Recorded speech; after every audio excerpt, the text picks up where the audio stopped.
Assalamualaikum warahmatullahi wabarakatuh. Perkenalkan, nama lengkap saya Placidusius Babur, biasa dipanggil Febri. Saya salah satu mahasiswa dari Sekolah Tinggi Ilmu Ekonomi APAN Surabaya.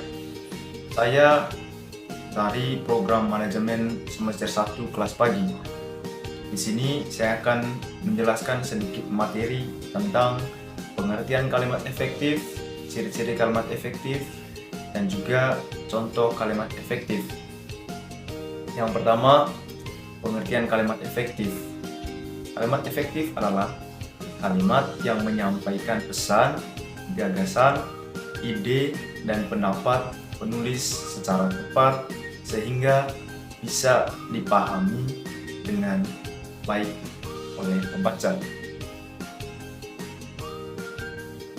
Kalimat efektif disusun berdasarkan kaidah yang berlaku, misalnya PUBI atau Pedoman Umum Ejaan Bahasa Indonesia. Tentunya kalimat tersebut akan lebih mudah dipahami.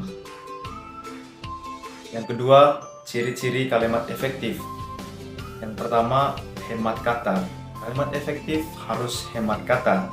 Dalam penyusunannya, kalimat efektif hanya menggunakan kata frasa atau bentuk lain yang diperlukan. Yang kedua, makna yang tepat. Kalimat efektif hanya memiliki satu makna, tidak bertele-tele ataupun menyimpang. Oleh sebab itu, perlu diperhatikan penggunaan kata atau diksinya. Yang ketiga, kelogisan bahasa kalimat efektif harus logis seharusnya. Ide pada kalimat efektif hendaknya dapat diterima oleh akal dan penulisannya sesuai ejaan yang berlaku. Yang ketiga, contoh kalimat efektif dan kalimat tidak efektif. Kalimat tidak efektif, Ani pergi ke pasar dan Ani membeli sayur. Dan kalimat efektif, Ani pergi ke pasar dan membeli sayur.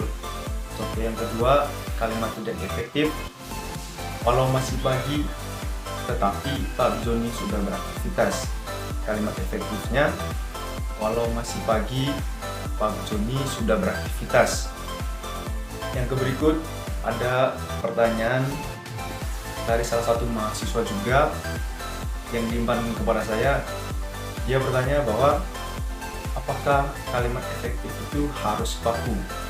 Langsung saja saya jawab. Tentu saja memiliki struktur kata yang tepat, pemilihan kata yang sesuai, dan ejaan yang benar. Suatu kalimat dapat dikatakan efektif jika penerima pesan dapat menyampaikan kembali gagasan, pesan, perasaan, atau pemberitahuan sebagaimana yang dimaksud si pemberi pesan. Jenis kalimat efektif terdiri dari subjek, predikat, objek, dan keterangan atau bisa disebut SPOK. Biasanya kalimat efektif digunakan dalam teks ilmiah seperti makalah, laporan penelitian, skripsi, tesis, disertai, dan sejenisnya. Baik, kesimpulan dari materi yang saya paparkan bahwa kita menggunakan kalimat efektif atau tidak efektif itu terlihat dari forumnya. Kita menggunakan kalimat efektif pada saat forum apa, dan kita menggunakan kalimat tidak efektif itu di forum apa. Jangan sampai kita menggunakan kalimat efektif atau kalimat tidak efektif kita menggunakannya di forum yang resmi. Jadi itu memberi dampak yang tidak bagus karena penggunaan atau struktur katanya tidak sesuai dengan forum atau tempat suatu pertemuan. Sekian dan terima kasih.